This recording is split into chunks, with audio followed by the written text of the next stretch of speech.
வணக்கம் சினிகார்டு நேயர்களே, welcome to the show the boss review. நான் உங்க விஜய் தயா. நான் சதீஷ்.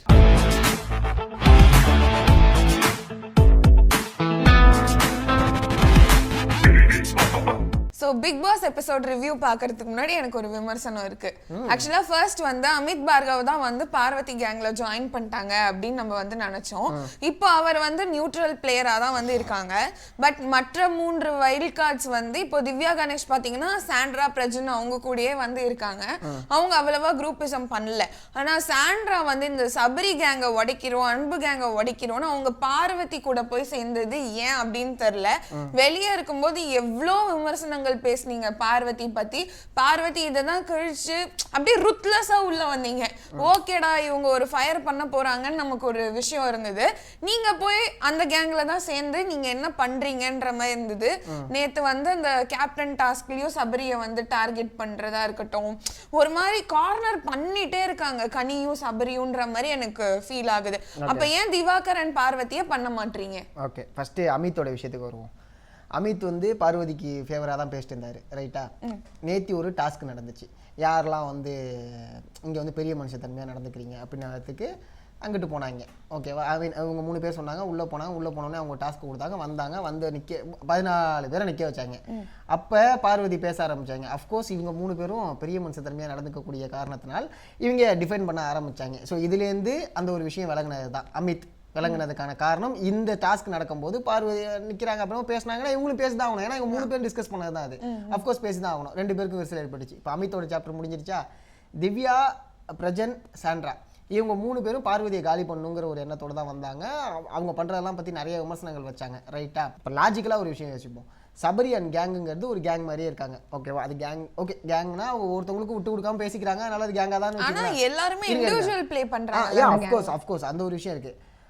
இந்த இடத்துல இவங்க 3 பேர்ல யாராவது ஒருத்தவங்க இந்த டாஸ்க்லேயோ இல்லை அந்த கேப்டன்ஷிலையோ ஏதாவது ஒன்றுத்துல இருந்தாங்கன்னா பார்வதியை காலி பண்ணியிருப்பாங்க. இவங்க 3 பேருமே அதுக்குள்ளே இல்லை. இவங்க 3 பேருமே வந்து பார்த்தீங்கன்னா இந்த ஃபஸ்ட்டு இடத்துக்கு வந்து சபரியை போட்டிருக்கீங்க, அது எப்படி செட் ஆகும் அப்படிங்கிறதுலேருந்து ஆரம்பித்த ஒரு விஷயம். இதை தாண்டி அங்கங்கே கொஞ்சம் கொஞ்சம் பேசிட்டு தான் இருந்தாங்க பார்வதி கூட. லாஜிக்கலாக என்னன்னா இவங்க இருக்கிற இடத்துல நம்மளாட்டி இருக்க முடியல அப்படிங்கிற ஒரு விஷயம் இருக்குல்ல. இப்போ பிரஜன் உள்ளே இருந்த பிரஜன் வந்து இந்த டாஸ்க்லேயோ கேப்டன்ஷிலையோ ஏதாவது ஒன்றுத்துல வின் பண்ணியிருந்தாரு அப்படின்னா இங்கிட்டு மாதிரி பார்வதியை பொழந்திருப்பாங்க. இல்லை திவ்யா மாதிரி இருந்தாவோ இங்கிட்டு மாதிரி பார்வதியை பொழந்திருப்பாங்க. சாண்ட்ரா யார் இருந்தாலுமே பொழந்திருப்பாங்க பார்வதியை. ஆனால் இவங்க இல்லை. அப்படிங்கும்போது இப்போ நம்ம சபரி அடிக்கணும், ரைட்டா? அதே சமயம் இந்த பார்வதிக்கு என்ன பண்ணிக்கிட்டு இருக்கு, பார்வதி பேசுறதுக்கு லைட்டாக கொஞ்சம் அப்படி சேர்த்துட்டாலே போதும், பார்வதி அடிக்க ஆரம்பிச்சிடும். இதுதான் லாஜிக்கலான ஒரு டாஸ்க்கு. மேபி அடுத்த வாரமோ ஏதாவது ஒரு இடத்துல இவங்க உள்ளே இருந்தாங்க அப்படின்னா பார்வதி காலி தான். பார்வதி திருப்பி போயிட்டு பார்வதி நீங்கள் பேசாதீங்க. ஏன்னா நேற்று இந்த இந்த சாம்ராஜ்ய டாஸ்க்லேயே வந்து சாண்ட்ரா வந்து என்கிட்டலாம் அதை பேசக்கூடாது பார்வதி, அப்புறம் வேறு மாதிரி ஆகிடும், நீ வேறு யார்ட்டையாவது வச்சுக்க. ஸோ அப்படிங்கிற விஷயங்கள்லாம் அப்போ அந்த சாண்ட்ராக்கு இருக்குதான், அதெல்லாம் மாற்றலாம் இல்லை, இன்னும் இருக்குது. இப்போ இவங்களை அடிக்கணும்னா இங்கே ஒரு ஜாயின், ஓகே ஜாயின் கூட வச்சு, ஆமாம் சேர்ந்துட்டாங்கன்னா ஜாயின் தானே வச்சுக்கலாம்.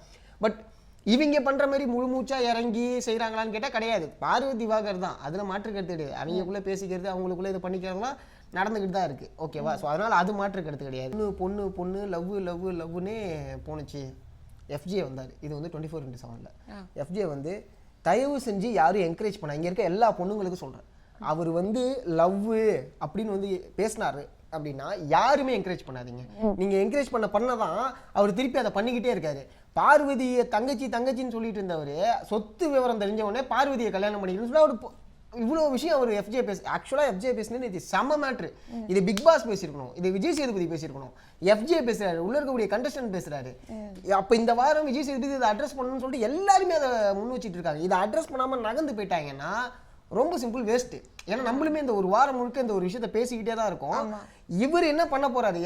விஜய் சேதுபதி வந்து ஏயா உனக்கு அறிவு இல்லையா, உன் வீட்டு பொண்ணா இருந்தா அப்படிதான் பண்ணுவியா, உன் வீட்டு பொண்ணு கையை கொடுத்தா கசக்குவியா? விஜய் சேதுபதி இதை கேட்டே ஆகணும். தொடர்ச்சியா பார்த்தா அரோராவை அடிச்சிட்டாங்க, ஆபாச குறியீடு அப்படின்னு. அது ரொம்ப ரொம்ப பேடான ஒரு விஷயம். அந்த புள்ள நம்மளுக்கே தெரிஞ்சிச்சிங்க, ஓப்பனா சொல்றேன். நம்ம பாக்குறோம் 24/7 இப்போ பாக்குறவங்க போது அந்த புள்ள இப்ப இங்க மட்டும் அதை பண்ணல, டாஸ்கெல்லாம் முடிஞ்சதுக்கப்புறம் இந்த சைடு இருந்ததுல்ல, அதுலேயும் நான் இப்படி வச்சா அது நிற்கும், அது கீழே விழுவாமல் இருக்கும் அப்படின்னு சொல்லி காமிச்சிட்டு போகிறாங்க. ஃபஸ்ட்டு ஒரு தடவை பண்ணப்போ தான் பார்வதி பார்த்தாங்க. திவாகருக்கு வந்து அது ஆபாச குறியாக தெரிஞ்சு. ஆபாச குறினா முதல்ல நீங்கள் அப்போ பார்வதி ஒன்று சொன்னாங்கல்ல, இந்த இடத்த நான் உனக்கு கேள்வி கேட்குறேன். இல்லை என் கண்ணில் பார்க்கும்போது அப்படி தெரிஞ்சு அப்படின்னா இப்போ யாரோட பார்வை தப்பு? பார்வதியோட பார்வை தப்பு தான், அஃப்கோர்ஸ் தப்பு தான். இப்போ நீங்கள் ஒரு விஷயம் சொல்லுவோம்ல, ஒரு பொண்ணு வந்து எந்த ட்ரெஸ் போட்டு வருதுன்னு முக்கியம் கிடையாது, உங்க பார்க்குற பார்வை தான் தப்பு. அதே தான் நான் சொல்றேன், நீங்க பார்க்குற பார்வை தப்பு. உங்க பார்வை அவ்வளோ இழுக்கா இருக்குன்னு வச்சிங்களேன். அதை இவர் திவாகர் வந்து காதுல வேற சொல்ற ஆபாச குறியிட்ட சொல்லு. அரோரா நேற்று ரொம்ப அழகா அவங்க ஆக்சுவலாக அரோரா இந்த வாரம் ரொம்பவே நல்லா விளாட்றாங்கன்னு அவங்களோட ஸ்டேட்மெண்ட் எடுத்து கரெக்டாக முன் வைக்கிறாங்க. விக்கல்ஸ் இருக்கார்ல, விக்கல்ஸ் வந்து பேசும்போது அண்ணா நீ போடின்னு சொன்னியானே அப்படின்னு கேட்டாங்க. ஆமாம்மா நான் சொன்னேன். அவங்க அவ்வளோ தூரம் பேசுகிறாங்க, நான் போடி அந்த லிமிட் வரைக்கும் போடலாம் என்ன, ஏன்னா இவங்க எல்லா வார்த்தையும் பயன்படுத்திட்டாங்க. ஆனா இது கான்சியஸா சொன்னியானா இல்ல கொஞ்சம். ஆனா விக்ரம் கூப்பிட்டோ சொன்னாரு என்ன அதுதான் கூப்பிடாத. ஏன்னா அரோரா வந்து வக்ரம்னா என்ன அப்படின்னு அவங்க வந்து வக்ரம்னு சொல்லுகிறாங்கன்னு நினைக்கிறேன். ஆனா வக்ரமோட மீனிங் என்னன்னா ரொம்ப இழுக்கா சில விஷயங்களை இது பண்ணக்கூடியவர் தான் வக்ரம். அப்படிங்கும் போது பார்வதிட்ட சொல்றாங்க விக்ரம், பார்வதி இந்த வக்ரம் அப்படிங்கிற வேர்டை யூஸ் பண்ணாதீங்க, ரொம்ப ரொம்ப ரொம்ப தப்பா இல்லையே. சி உங்களுக்கு உன்னோட டிக்ஷனரியில தப்புனா நீ உன்னை திட்டிக்க, உன் வீட்ல உள்ளவங்களை திட்டிக்க, ஓகேவா? நீ எப்படி அடுத்தவன் இந்த வார்த்தையை பயன்படுத்துவ? அவனுக்கு அவர் அதாவது விக்கல்ஸுக்கு பயன்படுத்த தெரியாமலோ அங்க இருக்கவங்களுக்கு பயன்படுத்த தெரியாமலோ இல்ல, எல்லாம் பயன்படுத்துவாங்க. டிக்னிட்டி மெயின்டைன் பண்றாங்க. ஒண்ணுல ஒரு ஸ்டேஜ் மேனர்னு ஒன்று இருக்குல்ல, அவ்வளோதான் விஷயம். அதை இங்க பாதி பேருக்கு கிடையாதுன்னு வச்சிங்களேன். பிக் பாஸே இடையில வந்து பேசும்போது இங்க இருக்கிறவங்க எல்லாம் பெரிய திறமைசாலியா இல்லைனாலும் அவங்களால முடிஞ்சதை அவங்கள்ட்ட இருக்கக்கூடிய விஷயத்த வச்சு இங்க என்டர்டெயின் பண்ணிட்டு தெரியுது இல்ல. லாஜிக்கலா பிக் பாஸ்க்கே தெரியுது இதுங்கெல்லாம் பெருசா ஒன்றும் கிடையாது, ஏதோ இருக்கிறத வச்சு பண்ணுது, அதுலயும் கொஞ்சம் ஃபாலோ பண்ணுங்க, ஃபன் இருக்கட்டும் அப்படின்னு சொல்லிட்டு தான் அவரே சொல்றாருன்னு வச்சுங்களேன். ஆனா கானா வினர் டைட்டில் வின்னர் அப்படின்னு ஒரு சந்தோஷமா இருக்குங்க, சத்தியமா சொல்றேங்க. அவர் கலாய்க்கிறாருங்க. அவர் வந்து கலாய்க்கிறாருன்னா இப்ப நீ சும்மா இருந்தனா உன்னை கலாய்ப்பாங்களா யாராவது? இப்ப எத்தனை பேர் இருந்தாங்க வீட்டுல, அத்தனை பேர் அவர் வந்து கலாய்ச்சிட்டு இருக்காரா? இல்ல. நீ என்ன ட்ரிகர் பண்ற, என்ன ஸ்டாம்ப் பண்ற, நீ மேல கீழங்கிற ஒரு விஷயத்த ஸ்டாம்ப் பண்ற, ரொம்ப தப்பான ஒரு விஷயம். திவாகர் எடுத்துட்டு வராரு. ஐயோ என்ன எங்க இருந்து ஆரம்பிக்கிறது? நீ காஸ்டிசம் ரேசிசம் பேசலையாப்பா, நீ அடுத்தவங்க தகுதினா உனக்கு முதல்ல என்ன தகுதி இருக்கு? தகுதியே நான் உன்னை கொண்டு வந்து உட்கார வச்சதே முதல்ல அங்க இருக்கிறவன செருப்பால. திவாகர் வந்து கலர் பத்தியும் பேசினாங்க. அதுதான் சொல்றேன். அந்த ஆளு பண்றது என்னன்னு தெரியுமா? பொண்ணுங்களை ரொம்ப தப்பா பேசுறது, அவங்க கிட்ட மிஸ்பிஹேவ் பண்றது, இட்ஸ் ஹராஸ்மென்ட் தான். அவங்க சொன்னா இது ஹராஸ்மென்ட் தெரியுமா? அந்த பொண்ணு வந்து இதை கம்ப்ளைண்டா ரைஸ் பண்ணுச்சுன்னா இது ஹராஸ்மென்ட். இது அதை பண்றாரு. அடுத்து ஒருத்தவன் மேல நீ என்னை விட கீழே அப்படின்னு சொல்றது, இது காஸ்டிசம். ஓகேவா? அடுத்து கரிசெட்டி வாயன்னு சொல்றது, இது ரேசிசம். இதை தாண்டி நீலாம் படிக்கல, நான் படிச்சிருக்கேன், நான் படிச்சவன், நீ என்ன படிச்ச அப்படின்னு சொல்றது, படிச்சவன் எவனும் அதை சொல்ல மாட்டான். இப்ப லாஜிக்கா ஒண்ணு யோசிப்போம் தயா, 10வது வரைக்கும் கரெக்டா படிச்ச குழந்தைய வந்து பார்த்தோன்னா எது தப்பு எது சரின்னு சில பேசிக் மேனரோட இருக்கும். ஓகேவா?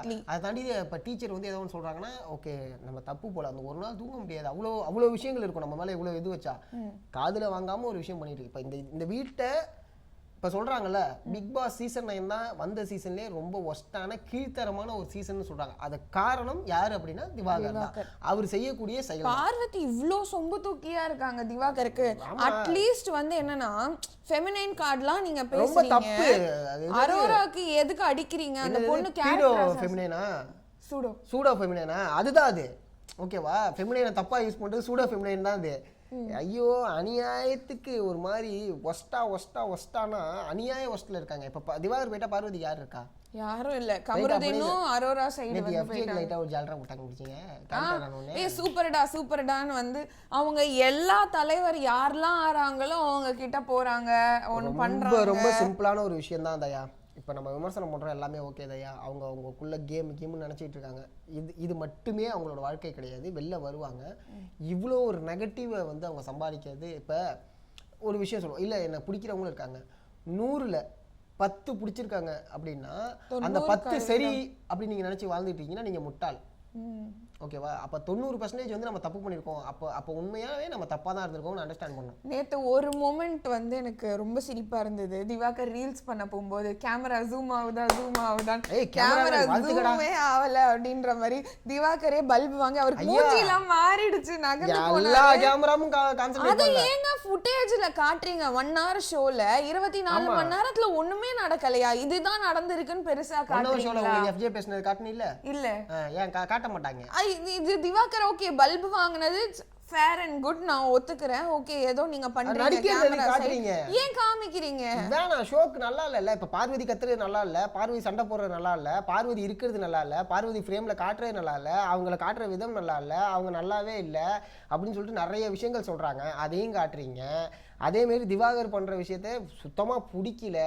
நீங்களே கேமரா திருப்புறீங்க. அந்த கேமரா திருப்புறத நகைச்சுவையா நாங்க பார்க்கணுமா? வேணாம், அந்த ஆளை காமிக்காதீங்க.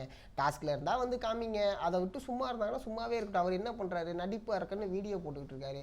இதை தான் நாங்க இங்கே அந்த கருமத்தை தான் நாங்க இங்கேயே பார்த்தோம். அங்கேயும் போயிட்டு அந்த கருமத்தை பார்க்கறது எதுக்கு பிக் பாஸ் ஷோ? என்னமோ நான் சொன்னாரு, இன்ஸ்டாகிராம்ல எனக்கு அவ்வளோ ஃபாலோவர்ஸ் இருக்கு, என் ஃபேம்லாம் என்னமோ ஒரு வார்த்தை விட்டாரு. லிட்டரலி எனக்கு அவ்வளோ எரிச்சல் ஆச்சு. அதாவது நம்ம ஒரு மிகப்பெரிய நடிகர் அப்படின்னு நம்ம நினைச்சிக்கிட்டு இருக்கோம்ல, நம்ம தான் பெரிய ஆளு, நம்ம தான் பெரிய ஆள், நம்ம மிகப்பெரிய, இதுவே வந்து பார்த்தோன்னா ஒரு டிலூஷன் தான். அதை எதுவும் செய்ய முடியாது. மனநோய். அந்த மனநோயை தீர்த்தணும். அடுத்த சீசன்ல திவ்யா கலச்சியை உள்ள கூப்பிட்டு வந்துருவாங்க போல, போற போக்குல பார்த்தா அப்படிதான் ரேஞ்ச் இருக்கு. ஓகே, நம்ம வருவோம். Best performer, worst performer, jail, அந்த கேப்டன்சி டாஸ்க், இதனால பத்தி பேசுவோம். கனி ஆக்சுவலா ரொம்ப கேட்டுட்டே இருந்தாங்க பிக் பாஸ், அவங்க கிட்ட பேசணும் பிக் பாஸ், பேசணும் பிக் பாஸ், இன்னும் கூப்பிடல. அது என்ன கதைன்னு எனக்கும் தெரியல. எதனால அவங்கள வர்ஸ்ட் பெர்ஃபார்மர்னு சொன்னதுனாலயா? மேபி இருக்கலாம்னு நினைக்கிறேன். ஏன்னா கனி ஒரு விஷயம் சொல்ல வந்தாங்க, அதாவது சொன்னாங்க என்னன்னா, ஒஸ்ட் பர்ஃபார்மன்ஸ் சொல்லிட்டீங்களே, கிளம்பி போங்க, சும்மா எதாவது பேசிகிட்டு இருக்கக்கூடாது. யார்கிட்ட? விஜய் பார்வதி. விஜய் பார்வதி அதான் பண்ணுறாங்க. இதில் வேறு பாருன்னு என்னட்டெலாம் பாருலாம் சொல்ல முடியாது. பார்வதி தான் உன் பேர், பார்வதின்னு தான் நாங்கள் கூப்பிடுவோம். இந்த பாருங்கிற பேர் வந்தாலே பல்லார்னு பக்கத்தில் இருக்க இதை எடிட்டில் போயிடும். பாருலாம் சொன்னால் பொழந்துருவோம் ஒன்று. ஓகே, அந்த ராஜமாதாவை வச்சு அவங்க டார்கெட் பண்ணாங்க. அது அவங்கள ஒரு மாதிரி ஸ்டாம்ப் பண்றாங்க. என்னன்னா, கோல் மூட்டி, கன்னிங்கான பர்சன், சாப்பாடை வச்சு எல்லாரையும் பிடிக்கிறாங்க. இது ரொம்ப பேடான. ஏங்க, அப்போ கனிய குக்கிங் டீம்ல போட்டப்போ நீங்க பாய்காட் பண்ணிருக்கணும், போடாதீங்கன்னு. நல்ல ருசியா சாப்பிடணும், சமைக்க தெரிஞ்சது அங்க கனிதான். இப்போ சாண்ட்ரா நல்லா சமைக்க தெரியும். ட்ரூ. இப்போ சாண்ட்ரா இருக்காங்க, அமித் இருக்காங்க, பிரஜன் இருக்காங்க. ஓகே, பட் அந்த மொத்த வீட்டுக்கும் எல்லாருக்கும் சமைக்கிறது கனிதான். மிஞ்சிய சாப்பாடுல என்ன பண்ணலாம், இது பண்ணலாம், நல்ல பேர் வாங்கி கொடுத்ததே கனி மட்டும்தான். இந்த மாதிரி பண்ணிட்டா அப்போ நீங்க பாய்காட் பண்ணாம சாப்பாடு வச்சு அடிக்கிறாங்க. திவாகர்லாம் என்ன சொல்றாங்க, ஒரு பிடி எக்ஸ்ட்ரா அவங்க குரூப்புக்கு வைக்கிறாங்க. திவாகருக்கு தான் அவங்க வச்சுக்கிட்டு இருக்காங்க தெரியுமா, இவங்க நிறைய சாப்பிடுவாருன்னு சொல்லிட்டு திவாகருக்கு வைக்கிறாங்க. ஆமா, கனி அதை கூட சொன்னாங்க, நான் சாப்பிடாம உங்களுக்கு தோசை சுட்டு கொடுத்தேன் அப்படின்னு. பாவம், அவங்க உடஞ்சு அழுதுட்டாங்க, என்னடா இந்த விஷயத்துல எல்லாம் என்னைய பேசுறீங்க அப்படின்ற மாதிரி. சோ அப்போ கனி குக்கிங் டீம்ல போட்டா பாய்காட் பண்ணுங்க, கனிய போடாதீங்க குக்கிங் டீம்ல. சுபிக்ஷாவை செமையா பிளான் பண்ணி காலி பண்ணாங்க. ரம்யா, வியானா எல்லாருமே குத்துனாங்க. பாவம், அந்த பொண்ணு பாத்ரூம்ல போய் உடஞ்சு அழுதுருச்சு. அந்த புள்ள முடிஞ்ச அளவுக்கு டஃப் கொடுத்தாங்க. எனக்கு ஒன்று தோணுச்சு, எஃப்ஜே நகர்ந்துருக்கலாமே. இங்கே நிறைய கம்பி இருந்துச்சுல்ல, கம்பியை பிடுங்குறாங்க அப்படிங்கும்போது எஃப்ஜே நகர்ந்துருக்கலாம். இங்கே இந்த சைடு சுபிக்ஷா இருந்தாங்களே, இதுக்கப்புறம் கம்பி கிடையாது, ஸ்பேஸ் தான். அப்படிங்கும்போது இங்க நான் எஃப்ஜே நான் வந்திருக்கலாம். அது காம்படிட்டரா எஃப்ஜேயோட ஸ்ட்ராட்டஜியா வந்து மேபி இருக்கலாம். ஆஃப் கோர்ஸ் சபரிய காலி பண்ணீங்க, ஓகே. சுபிக்ஷாவை காலி பண்ணீங்க, ஆனா வினோத் வந்து அதை தொங்கிட்டே இருந்தாரு, நான் விட மாட்டேன்னு. அதுவும் பிடிக்க கூடாதுன்ற மாதிரி சொல்லிட்டீங்க. சோ எஃப்ஜே என்ன மெச்சூரிட்டி, அது சுபிக்ஷாவால ஹேண்டில் பண்ண முடியாது. சபரி இருந்தா சண்டை வரும். எஃப்ஜேவே சபரி கூட வேணான்னு வச்சுங்க, இந்த வாரம் இருந்துட்டாரு, அதுல கூட பெரிய உடன்பாடு, ஓகே இருந்துட்டாரு, அடுத்த வாரம் இருக்க வேணாம். இப்போ கானா வினோத் வந்து எந்த அளவுக்கு ஜாலியாக வச்சுக்கிறாருன்னு ஒன்று இருக்குல்ல, அதுமாரி மேபி இப்படி வச்சிருக்கலாம். கானா வினோத் கேப்டன் ஆகிட்டா திவாகர் வந்து கண்டிப்பாக ஒரு பிரச்சனை ஏற்படும். எப்படிங்க கேப்டனுக்கு தகுதி, வந்து தூங்குறாரு, நாய் கொலைக்குது, அவ்வளோ பனிஷ்மெண்ட் நேத்தி தெரியுமா? எப்படி உட்கார கூடாதுட்டாரு பிக் பாஸ், நின்றுகிட்டே தான் இருக்கணும். அதான் இந்த மாதிரிலாம் இருந்தா எப்படி ஒருத்தங்க கேப்டனுக்கு தகுதி? ஆனா எஃப்ஜேக்கு எது பிளஸ்ஸா மாறுச்சுன்னா, இந்த 3 பேரையும் அடிக்கிறதுனால எஃப்ஜே மேல யாரும் வந்து ஃபோக்கஸ் பண்ணல. அவ்வளவுதான். அப்படிதான் வந்து அவங்க கேப்டன் ஆனாங்க. அப்படின்னு நேத்து நடந்த அந்த இன்னொரு சண்டை ஒண்ணு இருக்கு, அதையும் பேசிடலாம். Brush fight. ஐயோ ஆமா, சபரிய கடைசியில எப்படி ஃப்ரேம் பண்ணிட்டாங்கன்னா, குப்பையை எதுக்கு நீ கலர்ற, எதுக்கு அதை 2 நாள் உன் தலையில வந்து உன்னோட தலை ரூம்ல வச்சிருந்த, என்ன ப்ரூஃப் பண்ண வருவீங்க? நான் சபரி ஆனா தெளிவா சொன்னாரு, கமருதீன் கிட்டயும் வினோத் கிட்டயும் சொல்லாதன். கமருதீன் நைஸா அதை எடுத்து சாண்ட்ரா திவ்யா கிட்ட சொல்லி, எதுக்கு கமருதீன் அப்படி பண்ணணும்னு எனக்கு ஒரே விஷயம் தான். இன்னைக்கு விஜய் சேதுபதி என்ன கேட்க போறாரு, ரொம்ப சிம்பிள் தயா. நான் எதை பத்தியுமே ஓகே, பாக்கி சண்டைலாம் எப்போதுமே நடக்கிறதா, அது பேச. எனக்கு இன்னைக்கு விஜய் சேதுபதி என்ன பேச போறாரு, திவாகரை என்ன கிழிக்க போறாரு, கிழிச்சே ஆகணும், சும்மாலாம் கிடையாது. என்னங்க அந்த ஏங்க ஒரு பொண்ணா எத்தனை பொண்ணுங்க அங்க இருக்காங்க. எஃப்ஜே கிட்டதெல்லாம் பிளாஸ்ட்டுங்க, அந்த மனுஷன் கேட்டது கரெக்டான ஒரு வார்த்தை. இவங்க என்கரேஜ் பண்றாங்களா, இவங்களையும் தப்புன்னு தான் நம்ம சொல்லணும்.